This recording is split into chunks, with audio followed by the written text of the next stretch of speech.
Shalom, Ibu, Bapak, Saudara-saudari terkasih dalam nama Tuhan kita Yesus Kristus. Kembali lagi dalam program BPK with Love untuk memenuhi kerinduan persekutuan doa karena pandemi COVID-19. Oleh sebab itu perkenankan saya Tony Chan pada kesempatan kali ini akan membawakan kepada Anda sebuah perenungan yang berjudul Doa yang Menggerakkan Hati Tuhan. Dan permenungan kita pada kesempatan kali ini akan membahasnya dari Injil Markus bab 10 ayat 46 sampai 52. Mari Bapak dan Ibu, saudara-saudara terkasih, kita baca sama-sama apa yang dikatakan oleh Injil kita kesempatan kali ini. Judul perikopnya adalah Yesus menyembuhkan Bartimeus. Lalu tibalah Yesus dan murid-muridnya di Yeriko. Dan ketika Yesus keluar dari Yeriko bersama-sama dengan murid-muridnya dan orang banyak yang berbondong-bondong, ada seorang pengemis yang buta bernama Bartimeus, anak Timeus, duduk di pinggir jalan. Ketika didengarnya bahwa itu adalah Yesus orang Nazaret, mulailah ia berseru, "Yesus anak Daud, kasihanilah aku." Banyak orang menegurnya supaya ia diam. Namun semakin keras ia berseru, "Anak Daud, kasihanilah aku." Lalu Yesus berhenti dan berkata, "Panggillah dia." Mereka memanggil orang buta itu dan berkata kepadanya, "Kuatkan hatimu, berdirilah, ia memanggil engkau." Lalu ia menanggalkan jubahnya, ia segera berdiri dan pergi mendapatkan Yesus. Tanya Yesus kepadanya, "Apa yang kau kehendaki supaya aku perbuat bagimu?" Jawab orang buta itu, "Rabuni, supaya aku dapat melihat." Lalu kata Yesus kepadanya, "Pergilah, imanmu telah menyelamatkan engkau." Pada saat itu juga melihatlah ia, lalu ia mengikuti Yesus dalam perjalanannya. Demikianlah Injil Tuhan. Terpujilah Kristus.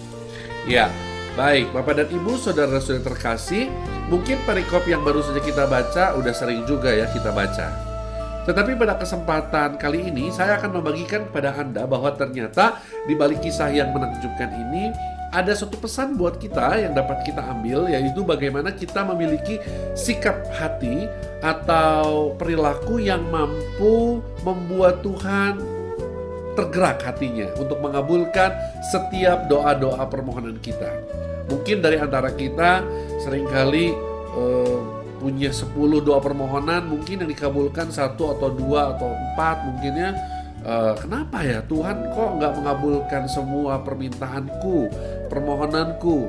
Atau mungkin seperti saya dulu ya, ada doa permohonan 10 yang ditolak 11. Ya artinya kok nggak ada satupun yang dikabulkan oleh Tuhan.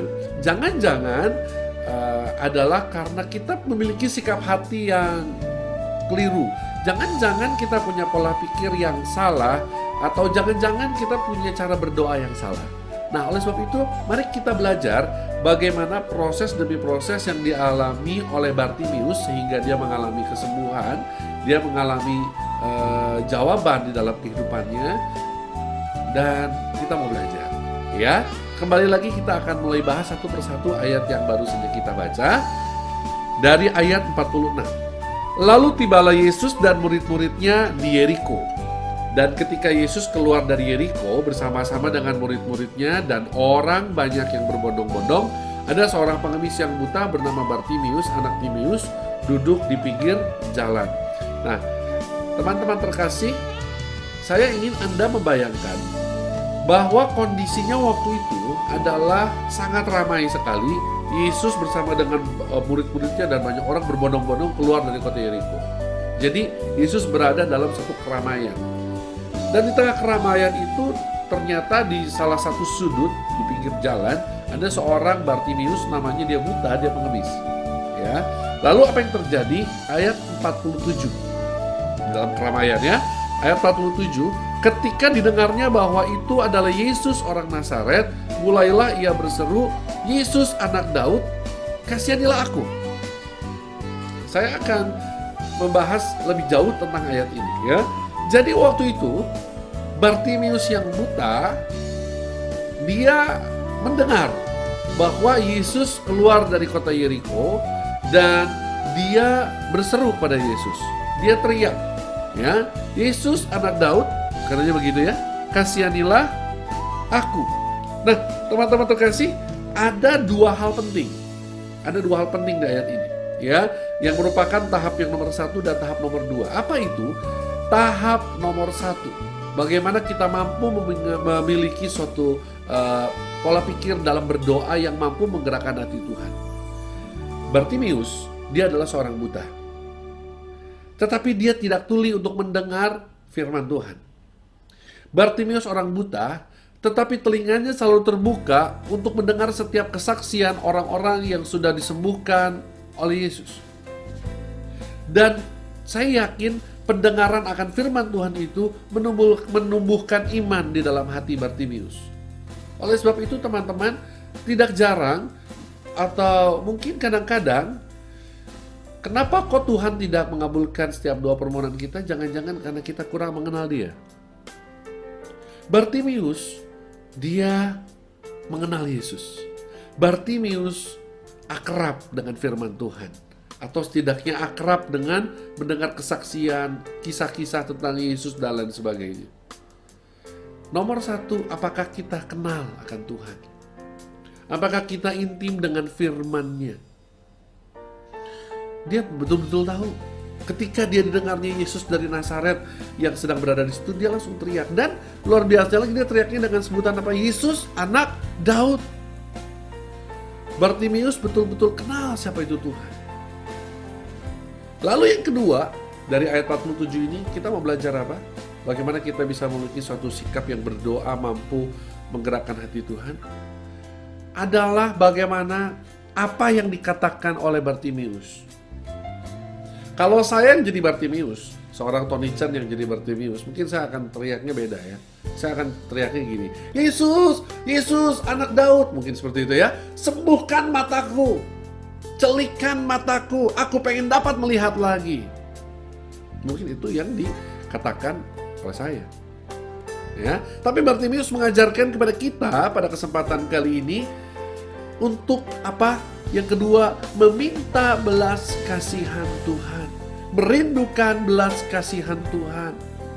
Saudara-saudara terkasih, seringkali kita ini hanya terlalu berfokus kepada masalah kita, penyakit kita, pergumulan, permohonan, doa-doa kita. Tetapi kita lupa untuk meminta belas kasihan Tuhan. Kita lupa untuk meminta kasih karunia-Nya. Padahal kalau kita mau merenungkan, kita boleh berada sampai hari ini, itu semua adalah karena kasih karunia Tuhan kita, Yesus Kristus. Kita lupa untuk memohon itu. Tetapi Bartimius tahu betul, walaupun dia buta dan dia butuh belas kasihan dari Tuhan. Dia tahu ketika belas kasihan Tuhan itu hadir dalam hidupnya, maka Tuhan begitu dekat dan minta apa saja pasti Tuhan beri. Teman-teman terkasih, yuk kita jangan terlalu banyak minta pada Tuhan. Ini minta, ini minta. Pertama-tama sebelum kita minta apapun, kita minta belas kasih Tuhan. Karena kita memiliki Allah yang maha belas kasih. Kita lanjut lagi di ayat 48. Dikatakan begini, banyak orang menegurnya supaya ia diam. Namun semakin keras ia berseru, anak Daud, kasihanilah aku. Nah, jadi bisa dibayangkan, ini kan kondisi ramai sekali ya tadi ya. Oke. Lalu si Bartimius itu kan teriak ya, Yesus anak Daud, kasihanilah aku gitu ya. Lalu orang-orang di sekitarnya mungkin menegurnya, berisik lu gitu ya. Udah pengamis, buta, berisik lagi gitu kan. Mau apa kamu gitu kan? Nah, teman-teman terkasih, apa yang mau kita pelajari yang ketiga? Yaitu bahwa Bartimius tekun. Dan yang berikutnya dia tekun dan percaya, saudara. Ketika orang-orang di sekitar, orang-orang di dalam hidupnya bilang, ngapain sih berdoa? Ngapain sih teriak-teriak seperti itu? Tapi Bartimius tetap, dia tekun meminta pada Yesus. Dia percaya hanya Yesus yang sanggup. Bagaimana dengan kita? Ya, banyak kejadian di sekitar kita, atau mungkin kita juga begitu berdoa, Tuhan tolong dong saya mau rindu suami saya kembali kepadamu. Tuhan saya rindu anak saya kembali kepadamu. Atau Tuhan saya rindu penyakit ini boleh pergi dari hidupku. Kita mungkin berdoa, mungkin berapa lama? 1 minggu? 2 minggu? 1 tahun? 2 tahun? 3 tahun? Dan Tuhan tidak kunjung mengabulkan setiap permintaan kita. Lalu mungkin orang-orang di sekitar kita mungkin sama seperti yang terjadi dialami oleh Bartimius. Ngapain berdoa? Ngapain ke persekutuan doa gitu ya? Ngapain novena? Ngapain rosario? Nah, sama. Hal yang sama pun dialami oleh Bartimius, tapi Bartimius dia tetap tekun berdoa dan dia percaya. Ada satu istilah yang menarik yaitu push. Pray until something happen. Teman-teman, tidak jarang kita boleh mendengar banyak kesaksian di luar sana. Bagaimana keluarga muda yang sudah lama bertahun-tahun menantikan kehadiran buah hati, tetapi Tuhan menjawabnya di tahun ke-5, tahun ke-7, bahkan mungkin tahun ke-10. Atau mungkin ada orang yang berdoa supaya suaminya kembali kepada jalan Tuhan. Berdoanya gak mungkin bentar, mungkin 3, 4, 5 tahun. Ada juga kita mendengar kesaksian bagaimana Tuhan bekerja tidak langsung. Terkadang lewat setiap masalah Tuhan mau mendidik kita. Apakah kita memang betul-betul mau tekun meminta kepada Tuhan? Dan apakah memang betul kita sungguh-sungguh percaya kepada Tuhan? Itu yang ketiga, saudara. Nah, yang keempat yaitu ayat 48. Ayat 49 dikatakan begini. Lalu Yesus berhenti dan berkata, "Panggillah dia." Mereka memanggil orang buta itu dan berkata kepadanya, "Kuatkan hatimu, berdirilah, ia memanggil engkau." Di sini saya katakan, wow, menarik. Wow, luar biasa. Luar biasanya kenapa? Ketika ada orang di mana dia yang pertama, dia mengenal Tuhan, intim dengan firman-Nya, orang itu minta belas kasihan Tuhan, dan orang itu tekun dan percaya berdoa meminta kepada Tuhan. Ternyata sesuatu terjadi. Belum sembuh, belum. Tapi sesuatu terjadi dalam kondisi keramaian itu. Yesus yang sedang berjalan tiba-tiba berhenti. Dikatakan begitu ya. Lalu Yesus berhenti dan berkata, "Panggillah dia." Mereka memanggil orang buta itu dan berkata kepadanya, "Kuatkanlah hatimu." Gitu kurang lebih seperti itu ya.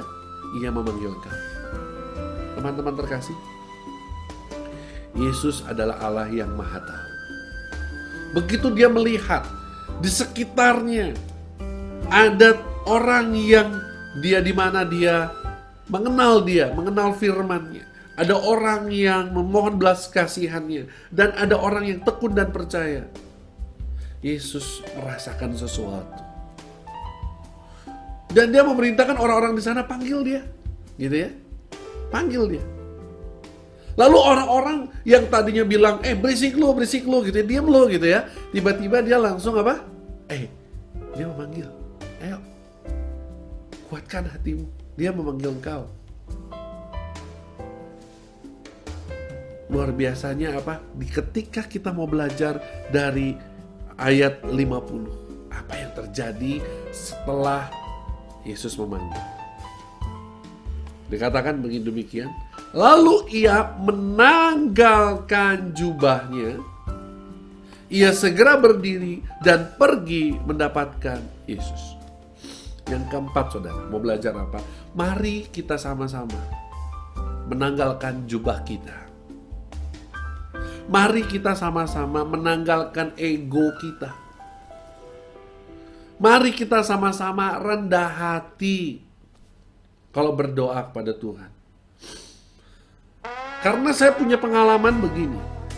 Saya beberapa tahun yang lalu meminta kepada Tuhan, Tuhan tolong dong tunjukkan kepada saya partner orang yang cocok gitu ya, untuk kerjasama, untuk bisnis dan lain sebagainya. Lalu udah gitu, saya waktu berdoanya saya ingat sekali saya pakai embel-embel. Saya kan sudah melayani Engkau Tuhan. Saya kan sudah mengembalikan semua talenta yang Kau berikan kepadaku untuk memuliakan-Mu. Ayo dong Tuhan, tunjukin sama saya. Kalau perlu orang pelayan, kalau perlu orang karismatik gitu ya, kalau perlu orang yang begini-begini. Nah ini, seringkali tanpa kita sadar, kita datang kepada Tuhan karena ada apanya, bukan apa adanya. Seringkali kita datang kepada Tuhan itu dengan segala atribut kita. Kita tidak mau rendah hati melepaskan jubah seperti Bartimius. Saya membayangkan Bartimius ketika waktu itu dia menanggalkan jubahnya, ya, ia segera berdiri dan pergi mendapatkan Yesus. Ingat, Bartimius itu buta. Jadi bisa dibayangkan Bartimius waktu itu menjadi orang yang sangat memalukan di muka umum. Maksudnya gimana memalukan? Ada orang buta, mungkin badannya setengah telanjang gitu ya, dan dia berlari tanpa arah, dia bingung Yesusnya di mana nih gitu kan, karena terlalu banyak orang. Di mana nih orang-orang itu, gitu ya? Mana nih Yesus gitu ya? Dia mencari-cari gitu ya. Nah, maksud saya teman-teman, lihat, orang yang mencari Yesus, kadang-kadang kita kan sama ya, kita tuh terlalu gengsi, tau gak sih? Terkadang dalam hidup ini kita terlalu gengsi untuk kita mau benar-benar datang kepada Tuhan dengan ketelanjangan kita, dengan kepolosan hati kita. Kita seringkali datang kepada Tuhan, Tuhan, aku kan sudah banyak membuka lapangan pekerjaan, kalau pengusaha seperti itu. Tuhan, aku kan sudah merawat keluargaku, kalau ibu rumah tangga doanya seperti itu. Tuhan, aku kan sudah ini, Tuhan kan aku sudah begini. Nah, inilah doa-doa yang semacam inilah yang menurut saya akan menjadi satu batu sandungan buat kita. Ini menurut saya pribadi ya. Akan menjadi satu batu sandungan buat kita ketika kita minta kepada Tuhan. Karena saya belajar dari sikap Bartimius. Dengan di dalam ketelanjangannya, dalam kepolosannya, dan dia satu hal lagi, dia segera berdiri dan pergi mendapatkan Yesus. Artinya apa? Dia nggak pakai tunggu-tunggu. Yesus yang utama dalam hidup dia. Oleh sebab itu mari kita jadikan Yesus yang terutama dalam hidup kita. Dijadikan suatu prioritas dalam hidup kita. Ketika kita punya banyak masalah, kita punya banyak pergumulan, kita punya banyak permohonan, apakah kita sudah menjadikan Yesus menjadi prioritas utama dalam hidup kita? Apakah kita segera pergi dan pergi? Apakah kita segera berdiri dan pergi mendapatkan Yesus? Atau kita antar dulu Tuhan, beresin dulu rumah, tar dulu Tuhan ini, tar dulu Tuhan, tar. Nah, seringkali sikap-sikap seperti inilah yang menurut saya dan apa yang pernah saya alami yang membuat doa itu sangat berat sekali untuk Tuhan kabulkan. Nah, yang kelima kita bahas dari ayat 51. Tanya Yesus kepadanya, apa yang kau kehendaki supaya aku perbuat bagimu? Ya, jadi saya membayangkan, Anda bayangkan Bartimius sudah ada di bawah kaki Yesus. Dia sudah bersimpuh mungkin di bawah kaki Yesus. Dan Yesus bertanya satu pertanyaan yang paling aneh. Pertanyaannya apa? Apa yang kau kehendaki aku perbuat bagimu? Yesus adalah anak Allah yang maha tahu. Saya yakin 100% Yesus tahu Bartimius itu buta. Tapi kenapa kok Yesus pakai nanya? Apa yang kau kehendaki aku perbuat bagimu? Kalau saya jadi Bartimius mungkin saya akan bilangnya apa? Ya elah Yesus pakai nanya. Ini dong mataku sembuhkan, jangan nanya dong, kan udah tahu. Nah gitu ya. Tetapi Bartimius tidak menjawab seperti itu ya. Bartimius menjawabnya apa? Rabuni, supaya aku dapat lihat. Dia mau mengajarkan kepada kita apa? Poin yang kelima. Jujur di hadapan Tuhan. Terbuka di hadapan Tuhan. Seringkali tanpa kita sadari, hal-hal yang kita minta Tuhan kabulkan dalam doa kita adalah hal-hal yang mungkin bisa semakin menjauhkan kita dari Tuhan kalau Tuhan mengabulkan. Seringkali ada udang di balik siomay atau udang di balik batu ya. Seringkali ada maksud terselubung di dalam setiap doa-doa permohonan kita. Saudara-saudara terkasih, percaya Tuhan tidak akan pernah mengabulkan doa-doa yang seperti itu karena Tuhan kita adalah Tuhan yang maha tahu. Tapi dalam kasus ini, Yesus sungguh-sungguh mengajarkan kepada kita bahwa Dia mau kita semua jujur di hadapan Dia. Saya punya pengalaman, saudara. Salah seorang klien saya, dia meminta saya untuk memeriksa tokonya, pekerjaannya, bisnisnya, karyawannya seperti itu ya. Lalu ketika saya datang, kebetulan dia beragama Katolik dan dia katakan, Ko Tony, saya mau banget sukses, saya mau banget jadi orang kaya, saya mau banget omset toko saya, wow, melejit, meledak gitu ya. Terus pertanyaan standar saya kasih begini, emang kenapa sih pengen banget kaya om? Saya bilang gitu. Emang kenapa bang? Kenapa sih harus banget jadi orang sukses? Kenapa harus banget tokonya rame? Saya bilang. Kenapa? Karena si om ini bilang, saya sudah berdoa berbulan-bulan minta supaya, dari dulu berbulan-bulan minta supaya, bertahun-tahun bahkan katanya, supaya toko saya rame, omsetnya meledak, tapi Tuhan nggak kasih. Lalu saya bilang sama dia, kalau Tuhan kasih kamu kekayaan dan kesuksesan itu, maksud Tuhan untuk apa sih? Maksudnya, Bapak mau apa sih? Nah saya ngomong gitu. Dia bilang gini, saya cuma mau menunjukkan, dia bilang, sama mertua saya, bahwa saya bisa menjadi orang sukses. Karena waktu itu saya sakit hati sekali, Pak Tony, dia bilang. Saya mau menikahi istri saya, tapi calon mertua waktu itu tidak menyetujui. Karena saya bukan dari golongan orang kaya. Oleh sebab itu makanya saya berusaha mati-matian supaya saya menjadi orang sukses dan orang yang kaya. Saudara terkasih, ini orang, ada yang tidak beres dengan orang ini. Atau mungkin juga di antara kita ada yang gak beres. Mungkin kita minta sesuatu kepada Tuhan, yang dimana sesuatu itu ternyata karena ada modus, karena ada suatu maksud, ada suatu motif yang terselubung. Saya katakan kepada bapak ini, saya bilang, Pak, mau sampai kapanpun Bapak tidak akan pernah sukses. Pak Tony bilang seperti itu, saya bilang, ya nggak akan pernah sukses, saya bilang.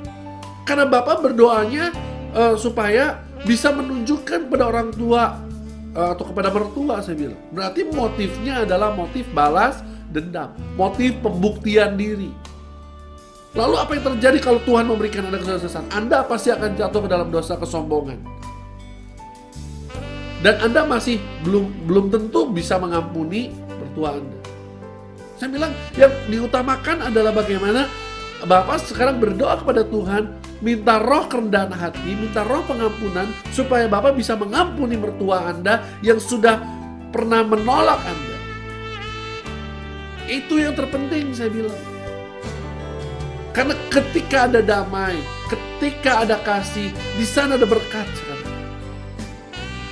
Nah, saudara-saudari terkasih, saya juga pernah mengalami satu pengalaman mendoakan seorang bapak-bapak, ayahnya dari teman saya. Nah ini teman saya ini punya ayah. Ayahnya ini duda. Dia jadi anak saya ini, teman saya ini, mamahnya udah meninggal sekitar 4 atau 3 tahun yang lalu. Ayahnya ini duda dan 2 tahun terakhir dia kena stroke. Stroke-nya lumpuh setengah badan. Nah, lalu setelah itu si Om, saya panggilnya ya, si teman saya ini bilang gini, Ton, kalau mampir ke rumah tolong dong doain bokap, doain papi saya. Oh boleh, saya bilang. Terus udah gitu saya ketemu omnya, dia betul memang lumpuh sebelah. Lalu si om ini bilang sama saya, Tony, tolong dong doain om tuh pengen bisa jalan lagi. Oh boleh om, saya doain. Terus di sebelum doa dia bilang begini, udah banyak warta pendoa datang ke sini loh, Ton, mendoakan om supaya bisa jalan, tapi nggak jalan-jalan tuh, bingung. Kenapa ya? Katanya. Padahal gue pengen banget bisa jalan, pengen bisa nyetir mobil dan jalan lagi. Dia bilang gitu ya. Oh gitu ya. Ya udah deh, saya coba doain ya. Saya doain, apa hasilnya saudara-saudara? Apakah dia sembuh? Tidak juga ya, tidak juga sembuh. Nah, beberapa minggu kemudian saya main lagi ke rumah teman saya dan berbincang-bincang dengan si om ini. Ketika sedang dalam kondisi hanya berdua, saya iseng nanya gitu ya. Om, mau nanya nih om, kira-kira kalau om bisa nyetir dan bisa jalan lagi, emang om mau kemana sih? Kenapa kok pengen banget bisa sembuh? Bisa bilang gitu ya. Kenapa kok pengen banget bisa sembuh? Terus si om ini bilang, Tony, udah 3-4 tahun yang lalu itu Om menduda, dia bilang. Dan 2 tahun terakhir ini Om stroke dan pengen bisa jalan lagi. Karena setelah tante meninggal, Om ini kesepian. Nah, dia bilang gitu ya. Om ini suka pergi ke ada tempat pijit yang dimana terapisnya, waduh enak banget Ton kalau pijit. Terus mukanya juga cantik Tony. Dan waduh kalau pijit tuh enak banget Tony. Nah, Om pengen nanti kalau udah sembuh, Tuhan menyembuhkan Om, terus Om bisa nyetir mobil, bisa jalan, bisa pergi ke sana lagi Tony. Kira-kira dikabulkan? Saudara-saudara terkasih, jangan-jangan kita juga memiliki motif doa yang kurang lebih sama. Ada udang di balik batu. Tuhan kita adalah Tuhan yang Maha Tahu. Tuhan kita mungkin akan bertanya pada kita, apakah betul kamu ingin sembuh? Apa yang kau mau aku berbuat? Apa yang kau mau aku lakukan terhadap hidup? Tuhan yang sama menanyakan hal itu pada kita pada kesempatan kali ini. Dan jawaban kita, mau nggak kita jujur dan terbuka di hadapan Tuhan? Saudara-saudara terkasih, kejujuran di hadapan Tuhan, keterbukaan di hadapan Tuhan adalah kunci. Adalah kunci keberhasilan dari doa kita. Mari kita jujur dan terbuka di hadapan Tuhan. Dan yang terakhir, ayat 52 mencatat demikian. Lalu kata Yesus kepadanya, pergilah, imanmu telah menyelamatkan engkau. Pada saat itu juga melihatlah ia, lalu ia mengikuti Yesus dalam perjalanannya.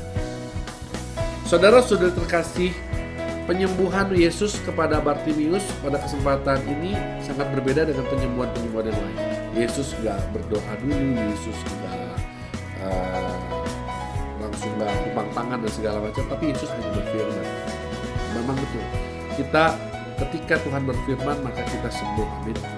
Tetapi apa yang mau menjadi catatan buat kita yaitu sikap Bartimius. Yesus berfirman apa? Pergilah, imanmu telah menyelamatkan kau. Dan pada saat itu juga melihatlah ia, lalu ia mengikuti Yesus dalam perjalanannya. Mau mengatakan apa? Kesembuhan itu terjadi ketika ada satu keputusan dalam hati kita, ya Tuhan, aku mau mengikuti. Kesembuhan itu terjadi atau jawaban doa itu terjadi kalau kita mau pergi, kalau kita mau diutus untuk mengikuti Yesus. Memanggul salib, menyangkal diri, ikut Yesus setiap hari.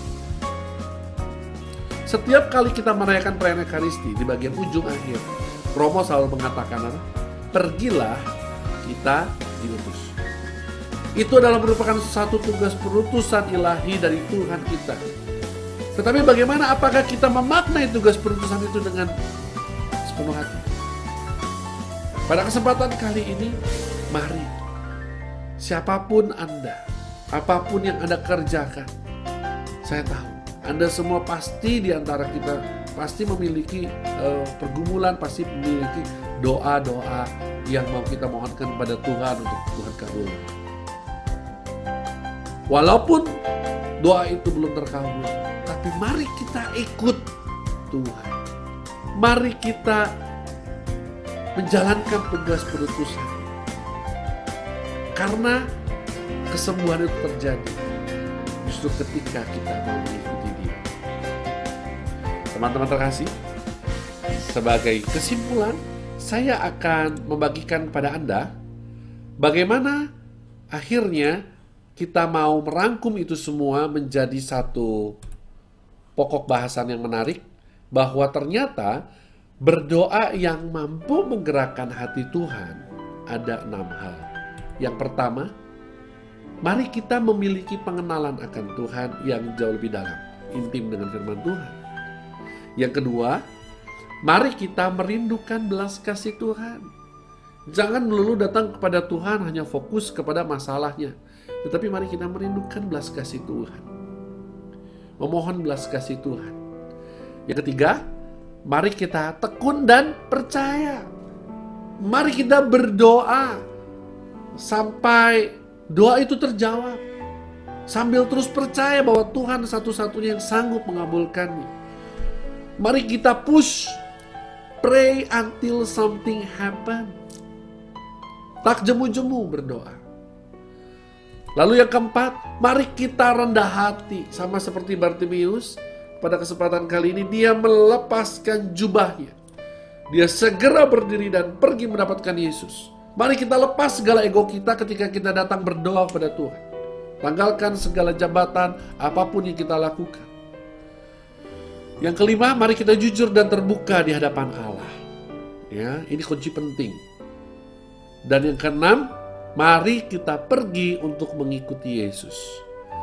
Maka dengan demikian, ketika kita memiliki keenam hal pokok ini, keutamaan ini di dalam hidup kita, niscaya setiap apapun yang kita minta dan kita mohonkan kepada Tuhan, Tuhan pasti akan menghentikan langkahnya. Dan Dia akan mengabulkan setiap doa-doa permohonan kita, menyembuhkan segala penyakit kita, dan membuka setiap jalan keluar bagi setiap permasalahan hidup kita. Saya Tony Chen, semoga renungan kali ini dapat menjadi berkat buat Anda dan seluruh keluarga Anda. Tuhan Yesus memberkati. Bunda Maria mendoakan. Shalom.